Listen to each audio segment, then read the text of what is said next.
Hello friends, we're Lucy McConnell and Erica Penrod. We're authors and your hosts here at Angels Unscripted. This season, we're shifting gears and starting a new journey. We don't have it all figured out. We're writing and talking as we go. And we're inviting you into the stories behind the stories. We hope you'll come with us. This is season 3. Welcome to the ride. Hi everyone, welcome this week to Angels Unscripted. I am author Erica Penrod and I am here with my good friend, co-host, co-author. Did I get all of them? I think you got all the co's. Okay. Should I say codependent? That one. I guess that too. Lucy McConnell. Hey. Oh, that introduction went way beyond what I was beyond what I was intending there. I'm so much more than I thought I was. See, that's what I do. So that's what I do. Forget codependence. Enabler. No. All right, all the trigger words. Okay, today, what are we talking about? Okay, today we are talking about giving yourself a command and following through with it and doing it. And this one is really important. If you're going to move forward, if you're going to succeed, if you've got big goals and you want to make them happen, you have to be able to tell yourself to do something and get it done. So this idea is huge to me. I've talked with you about as a professional organizer when I'm working with a client and I'm trying to help them even take that first step. And I think that this idea of giving yourself a command and following it is the baseline for everything. Right. Like everything that we're doing. Especially when and I love the idea that you gave of the organizing, because when you open a closet that needs to be organized, a lot of people look at that and there's overwhelm and they just shut the door. Shut the door. Because it's too much. It's so much. And so when we're writing and planning a whole entire book series with a brand new town and 150 years of backstory and all it's of this too much. Close the door. It's very easy to say, oh no, that's too big for me. Yeah. That's too much for me. Yeah. I'm not that good of an author. Yeah. And you shut the door. It's so easy for those doubts to just come right up and you close the door again. Yes. I love that because there's so much. There's just so much. So it's because our minds feel cluttery, right? Our minds are like that closet. Yes. Okay. Yes. I love that analogy. Yes. And it totally works for everything.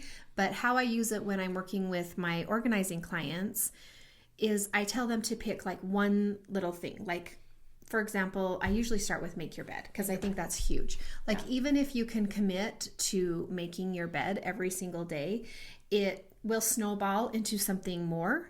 But also you gain confidence in yourself. Does that make sense? You trust yourself. I think that's what it is. It's trust. It's trusting yourself. Yeah. And so I think if you can get someone to just trust theirself and know, I'm going to give myself this tiny command and I know that I can do it every single day. Yeah.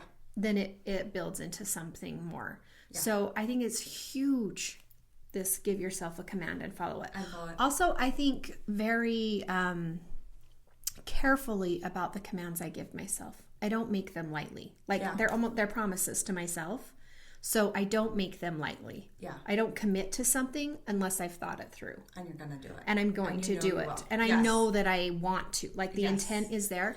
And my friend told me the other day, I don't know where this is from, but she talked about there's like the floor and ceiling idea. Okay. So she related it to like walking on the treadmill. Okay. So if you want to walk a mile every day. Okay. And that's your ceiling. Like you're going to walk a mile every day. But your floor is what if this happens and this happens. And the very bare minimum is going to be I walk for 10 minutes or I walk for 5 minutes. Okay. So you have like my goal is this, but I'm okay if this happens. And because of life. Yes. Okay. Like the bare minimum is, the 10 minutes. And so I kind of like that idea too. So I'm just thinking about that. So that you're not setting unrealistic expectations for yourself every day. Right. But you're setting that goal. Yeah. When it comes to writing, a lot of times I will do my floor will be a certain chapter, just like one chapter of edits, or I just need to fix this one section that keeps bugging me in the back of my head. But once I get into it, it rolls. And then I'm into the writing, and then I'm doing more than I thought I was going to do. So I usually end up exceeding that minimum. You got it. Go. I go. I usually end up exceeding that because what has happened, I think, is that I've hit my terror barrier. And my terror barrier defaults to a lazy setting. And I don't know why that is. I haven't researched anything inside myself to be like, why do I default to, and I don't know if it's lazy or if it's avoidance. So define lazy to me. Like what is, because you're not just a lazy person. So what does that look like for you? That's why I was wondering if it's more of an avoidance. Okay. But it's not necessarily that I'm like, oh, well, I guess I'll just do the laundry and instead of doing that, though sometimes I do that. But I get on there and, or I just don't even want to pick myself up from wherever I'm at and walk into my computer. It's just this sense of I just want to veg. Yeah. And then when I hit that, then I realize, oh, that's my terror barrier. That's something within my mind saying, you're not good enough. You're not able to fix this. You're not smart enough. You're not whatever it is in my mind that terror barrier hits, that's afraid of success.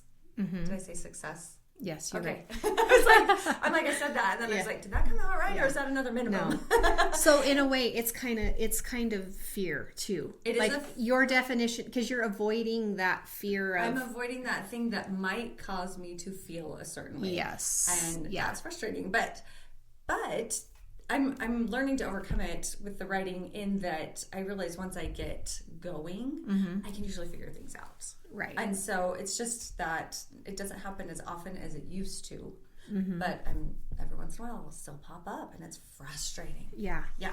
Okay, so what about your paradigm? What is yours? Let's talk about paradigm. Oh boy. I'm still digging through that. You're cruising along, and you've given yourselves commands, and you're going along, and let's say you've been doing it really well for a week and a half, and then all of a sudden your paradigm rears its ugly head, and what happens? Well, for me, a lot of the times it will be my paradigm, but what will trigger my paradigm might be that I physically don't feel well. Okay.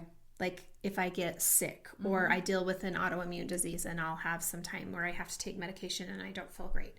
And so I'll kind of hit that, and then I'll be like, it kind of just pulls me down, and then I start doubting and I start having fear. But how I'm working through that, I'm definitely working on my paradigm, working on figuring out how to change that, which is huge. Yeah. And reading, studying, and learning all good things, and having goals. So I have the goal, and I've given myself the command. So when I hit that terror barrier, that paradigm, I'm able to kind of give myself grace in that I'm like, go back to the things that I'm studying. Go back to the things that I'm learning. Like, okay, I know I did this. It's okay. I recognize it. Yes, I recognize this is just your paradigm telling you you're not good enough. And as we have worked on Gritstone Ranch. And also, your paradigm's a liar. Yeah. It's a big fat liar. It is, for sure. Just have to throw that out there. Yeah, and we've also been, learning from reading another book that we have shared and with some friends, and that is talking about your false identity. So that's also when I have those thoughts come into my head, I'm like, that's a false identity. That's not me. This is not the paradigm, or this is the paradigm. And so with Gritstone Ranch, as this is new and big for us, and we've tried new and big things before. Yeah. And while we've had really great results, we ended up changing direction, and we're wanting this to go even bigger. Yeah. And so it's scary. And so there's a part of my brain that's like, you can't do this. You can't write this big of a story. You can't layer this. You can't make these characters that, there's all those. Epic. Yes. You've never been epic before. Yes. There's all these doubts. And so it's so interesting how writing this fictional world just is like a mirror to my own real life. Yeah. So that's awesome. I don't even know if I answered your question. I said, how did your paradigm manifest itself? You did. You talked about the fears. Yes. Yeah. So. Yeah. Yeah. It's interesting to note too that your paradigm may cause different behaviors in you than, let's say, your best friend's paradigm causes behaviors in them, and then somebody else's paradigm causes behaviors in them. So, but the behaviors that your paradigm brings up are not productive ones. Right. Like the self-doubt, the frustration, the lack of motivation, whatever it is, none of that is productive towards your goal. Right. And so really it's overcoming yourself in so many ways in order to chase that goal that you want. Do we need to define paradigm? Like, I'm assuming most people know, but like it's just your limiting beliefs. Yeah. Like what you've grown up believing or what you think about yourself. Like how the world exists. Or your place in the world. Yes. Like I know that part of yours you've said is like you thought this is what you were born into, so you have to stay in that. Right. Kind of a paradigm. And that's not... Like, be the best you can in this confined space because this is the situation you were born into.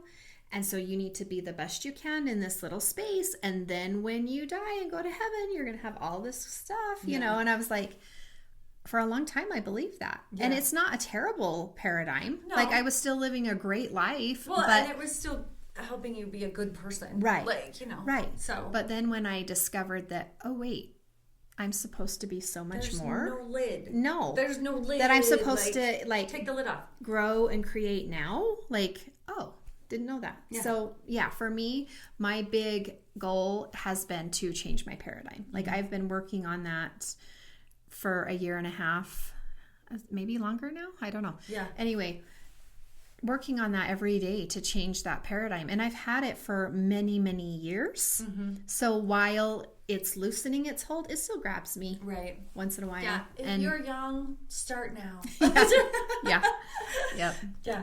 So, and that's a good point, is that if you have had a paradigm for a long time, it's got roots. So you're going to have to work to get those out. So don't get frustrated. This is not a 1 week and you're done process. It's not think a good thought, stay positive, and life is great. It's not a stick your head in the sand kind of thing. There's a lot of personal reflection, looking at where you got these paradigms, looking at healing parts of yourself, things like that. So it's a lot of work to do, but it's been, the journey of it has been so rewarding. I know. That I just think, man, my next however many years I have here are going to be incredible, because I've let go of so much that